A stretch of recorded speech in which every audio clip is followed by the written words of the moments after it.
ስለዚህ ከራሳችን ጋር እንዲሁም ከሌሎች ጋር በስኬት እንድንኖር በሰላምም በስኬትም እንድንኖር የሚያደርጉን መሳሪያዎች ናቸው ማለት ነው እነዚህ የህይወት ክህሎት የምንላቸው። ስለዚህ ይህ ስልጠና ለማን ያስፈልጋል? ለማን ነው በጣም አስፈላጊነቱ? የትኛው የማህበረሰብ ክፍል ነው ይህ በጣም የሚያስፈልገው ብለን ብናይ ይህ ስልጠና ለሁሉም ሰዎች ወይም ለሁሉም ማህበረሰብ አስፈላጊ ነው። በተለይ ግን የሚያስፈልገው ለታዳጊና ለወጣቶች። ምክንያቱም ከፊት ለፊታቸው ብዙ በዛ የህይወት ክህሎት ማኔጅ የሚያደርጉት ወይም የሚጋፈጡት የህይወት ምዕራፍ ስላላቸው ለታዳጊዎች ለወጣቶች በጣም አስፈላጊ የሆነ ስልጠና ነው ማለት ነው። ስለዚህ ይህንን ስልጠና ለወጣቶችና ለታዳጊዎች ሪኮማንድ እንድታረጓቸው እንዲያዩት እንድትመክሯቸው በዚሁ ጋብዛችኋለሁ ማለት ነው።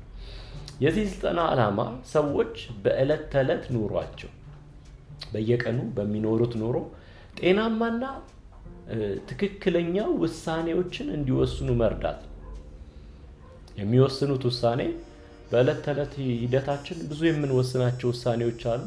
በዛ ውሳኔዎች መካከል ጤናማና ትክክለኛ የሆነ ውሳኔ ልንወስን ይገባል ማለት ነው።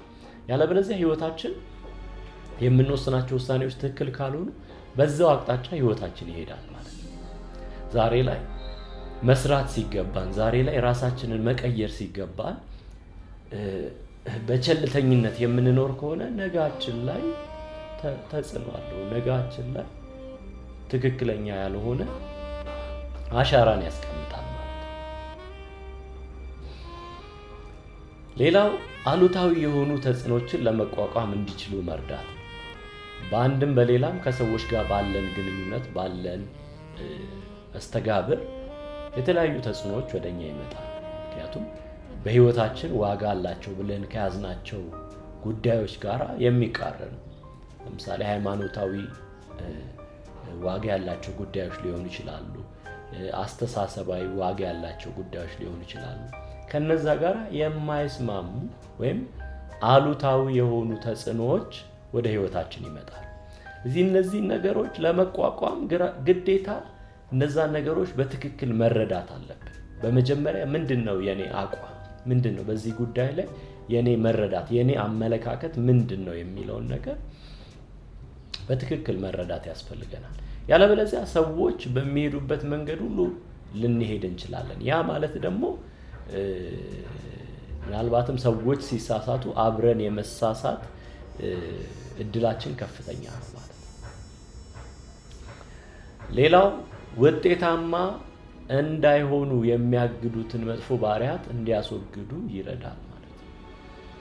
ሰዎች በቢዝነሳቸው ሰዎች በስራቸው ሰዎች በትምህርታቸው ሰዎች ከሰዎች ጋር ባላቸው መስተጋብር ውጤታማ እንዳይሆኑ የሚያደርጉ ባህሪያት አሉ። ለምሳሌ ከሰዎች ጋር ያለን የንግግር አለመግባባት ሊሆን ይችላል። በቃ በስራችን ላይ ትልቅ ተጽዕኖ የሚፈጥርብን ጉዳይ ከሆነ ያንን ነገር ማስተካከል አለብን ወይም ደግሞ ማስወገድ ያስፈልገናል ማለት ነው። ስለዚህ ያንን ነገር እንድናስወግድ ግዴታ ያን ችግር ምን እንደሆነ ልንረዳ ወይም ሊገባን ያስፈልጋል ማለት ነው። የዛኔ እንድናስወግድ ያ እውቀት ይረዳናል ማለት ነው። ስለዚህ ስልጠና እንደዚህ አይነት ባህሪያትን እንድናስወግድ መርዳት ነው ማለት ነው ዋና ዓላማው። ለምን የህይወት ክህሎት ስልጠና ያስፈልጋል? ለምን ያስፈልጋል? የሰው ልጆች ቀጣይነት ባለው ሂደት ውስጥ ይገኛሉ። ሁላችንም ከልጅነታችን ጀምሮ እስከ እውቀታችን ከቲኔጅ እስከ ወጣትነት ከወጣትነት እስከ ጉልምስና ከዛም በላይ እስከ ሽምግልና ድረስ በሂደት ውስጥ ነን ያለ ነው ማለት ነው። በእነዚህ ሂደት ውስጥ በትምህርት ቤት ሊሆን ይችላል፣ በስራ ቦታ ሊሆን ይችላል፣ በተለያዩ በጉርብትና ሊሆን ይችላል፣ በተለያዩ አቅጣጫዎች ከሰዎች ጋር ግንኙነት እንፈጥራለን። ከሰዎች ጋር የተለያዩ ንግግሮች ወይም ግንኙነቶች ይኖሩናል ማለት ነው።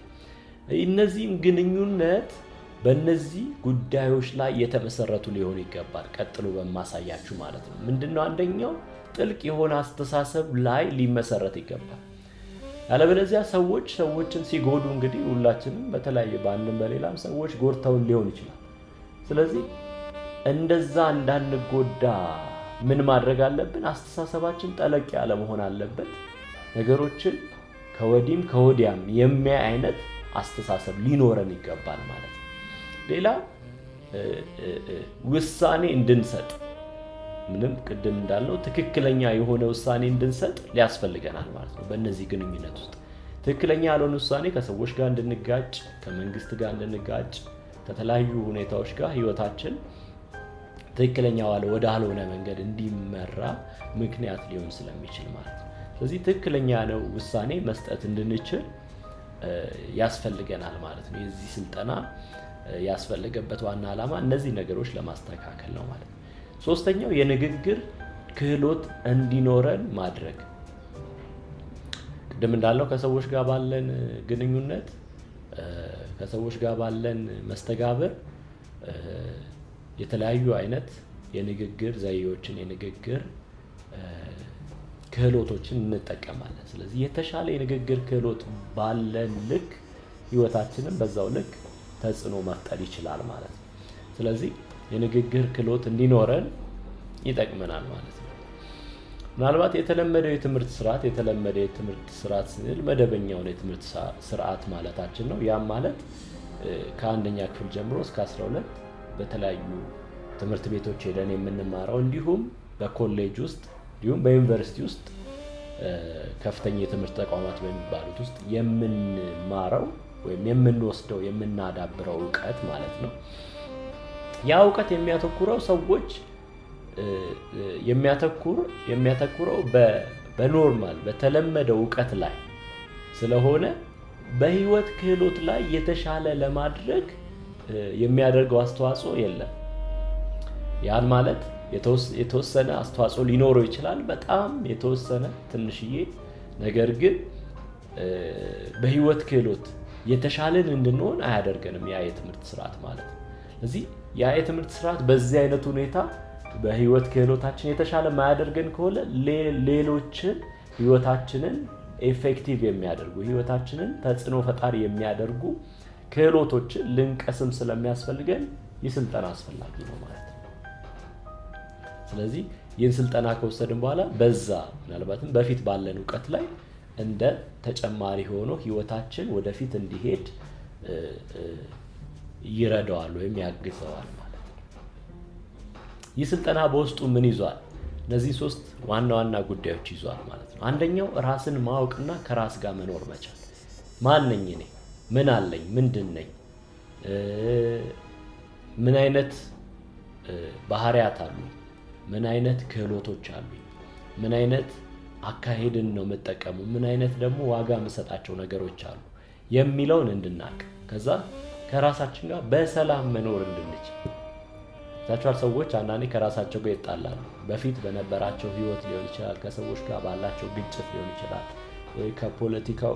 ስለ ፖለቲካው ባላቸው እይታ ሊሆን ይችላል፣ ከመንግስት ጋር ባላቸው ዋቴቨር ከራሳቸው ጋር በሰላም ላይኖሩ ይችላል። እኮ ድሮም እኮ እንደዚህ ቢሆን ብለው የሚያስቡ ሰዎች አሉ እና ይህንን እንድንፈትሽ ያስፈልገናል ማለት ነው። ስለዚህ ህይወታችን ራሳችንን በማወቅና ከራሳችን ጋር ደግሞ በሰላም በመኖር የተቃኘ እንዲሆን ይረዳናል ማለት ነው።